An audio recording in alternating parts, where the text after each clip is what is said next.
बिस्मिल्लाहिर्रहमानिर्रहीम। बोलते कालम के साथ मैं हूं आमिर रजा खान। और बड़ी खबर जो है वो दे गए बिलावल भुट्टो जरदारी। अमेरिका में बैठकर एक ऐसा कौमी राज अफशा कर दिया जो मैं समझता हूं कि इस वक्त अफशा होना उसका ज़रूरी भी था। ये राज क्या है इस बारे में मैं आपको ज़रूर बताऊंगा। लेकिन इस वक्त दुनिया जो है एटमी जंग के दहाने पर मौजूद है, और एटमी जंग के दहाने पर मौजूद होने के बायस हर मुल्क ये चाहता है कि उसकी एटमी सलाहियत जो है एक से बढ़कर एक हो।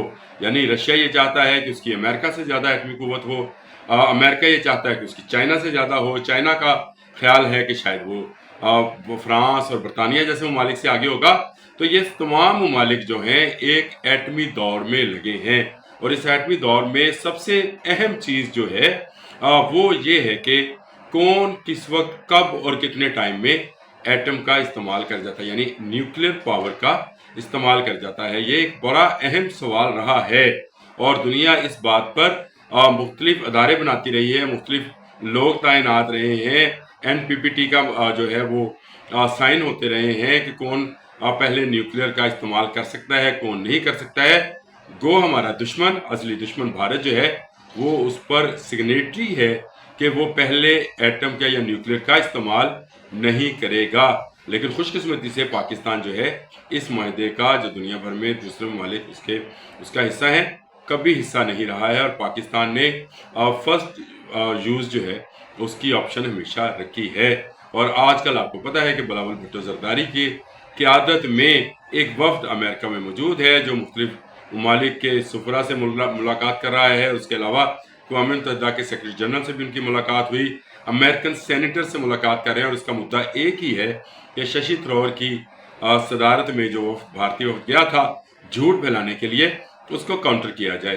कल बिलावल भुट्टो जरदारी ने मीडिया कॉन्फ्रेंस भी की। गो के भारतीय वफ्द जो है वो अभी तक मीडिया कॉन्फ्रेंस नहीं कर पाया है और बुरी तरह नाकाम रहा है, और उस पर बेपनाह तनकीद जो है वो की भी जा रही है। लेकिन बिलावल भुट्टो जरदारी क्योंकि तमाम सरबराही जमातें जो हैं पाकिस्तान की, जिनमें पाकिस्तान पीपल्स पार्टी है, MQM है, मुस्लिम लीग नून है, तमाम उस वक्त में शामिल हैं, एक ज़ुबान होकर ये सब लोग वहाँ पाकिस्तान की नुमाइंदगी कर रहे हैं। और कल बिलावल भुट्टो जरदारी ने जो तनबीह जारी की है, मैं ये समझता हूँ अगर भारत समझदार हुआ और अगर उसके दिमाग में मोदी जैसा भूसा ना भरा हुआ तो शायद ये जो है हो जाए कि उसको समझ आ जाए कि पाकिस्तान कितनी जल्द एटम का इस्तेमाल कर सकता है। मैं आपको बता दूं न्यूक्लियर पावर होना अब बड़ी बात नहीं है। न्यूक्लियर का इस्तेमाल पहले कौन कब करेगा ये बड़ी बात है। आपने यूक्रेन रूस की जंग में देख लिया कि रूस भी अभी तक अपने न्यूक्लियर हथियार इस्तेमाल नहीं कर सका। गो उसका बहुत बड़ा नुकसान हुआ, लेकिन इसके बावजूद दुनिया भर की नज़रें रूस पर हैं। रूस के सदर पुतिन ने अमेरिका को फ़ोन भी किया और ये वाज़ह करने की कोशिश की कि वो जवाब तो ज़रूर देगा यूक्रेन को, लेकिन इस बात की भी उसने ये गारंटी दी कि वो न्यूक्लियर वारहेड जो है वो इस्तेमाल नहीं करेगा। लेकिन पाकिस्तान की सलाहियतें क्या हैं इसका हल्का सा नमूना एक ट्रेलर जो है वो कल बिलावल जरदारी ने अपने बयान के ज़रिए जारी किया। और पिक्चर अभी बाकी है मेरे दोस्त, यानी मेरे मोदी, पिक्चर अभी बाकी है। ये तो एक छोटा सा बयान है। बिलावल ने सही कहा कि अगर आप हाइपरसोनिक मिसाइल इस्तेमाल करेंगे पाकिस्तान की तरफ तो पाकिस्तान के पास बहुत कम वक्त होगा। कितना वक्त होगा जी? गिनते जाएं, 1 2 3 4 5 6 7 8 9 10 11 12 13 14 15 16 17 18 19 20 21 22 23 24 25 26 27 28 29 30 और ठा। जी हाँ, ये ठा हो जाएगा सिर्फ जस्ट 30 सेकंड में। मैं समझता हूँ कि ये दुनिया में तेज तरीन न्यूक्लियर वॉरहेड जो है उसकी असेंबलिंग है जो की जा सकती है, और ये पाकिस्तान ही इसको मुमकिन कर दिखा सकता है। अल नसर मिसाइल जो है इसके लिए मौजूद है, जो कमो बेश सिर्फ 30 सेकंड के अंदर अंदर दुनिया के किसी शहर को भी नीस्तो नबूद कर सकता है। और ख़ासकर भारत को, अगर भारत ने अपना हाइपरसोनिक मिसाइल जो ब्रह्मोस जो उसने इस्तेमाल किया था, बहावलपुर में गिराया था, अगर उसने अब दोबारा उसको चलाने की कोशिश की तो जब तक ये मिसाइल जो है पाकिस्तान के किसी इलाके में पहुंचेगा तो बिलावल की बात ये बिल्कुल ठीक है कि हमें समझ नहीं है कि उस मिसाइल के अंदर एटमी वॉरहेड है या नहीं है। हम अपना एटमी वॉरहेड जो है اس کو استعمال کرنے کا حق محفوظ رکھتے ہیں۔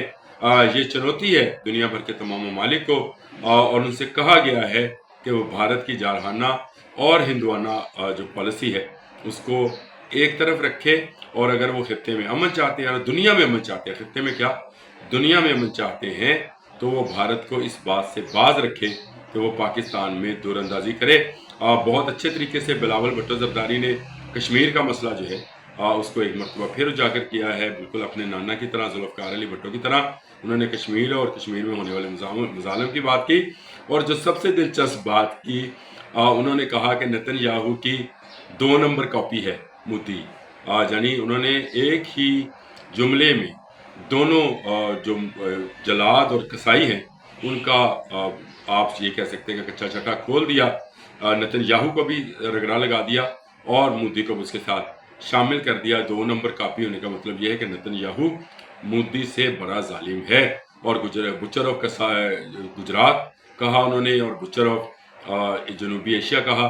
تو میں یہ سمجھتا ہوں کہ بلاول بھٹو کی زرداری کی قیادت میں جو وفد گیا ہے اس نے ٹھیک دھمکی ٹھیک جگہ پر صحیح وقت پہ لگا دی ہے کہ اگر اب بھارت نے کوئی شرارت کی تو اس کو اس کا ایٹمی جواب ملے گا۔ اب تک کے لیے اتنا ہی۔ اللہ حافظ۔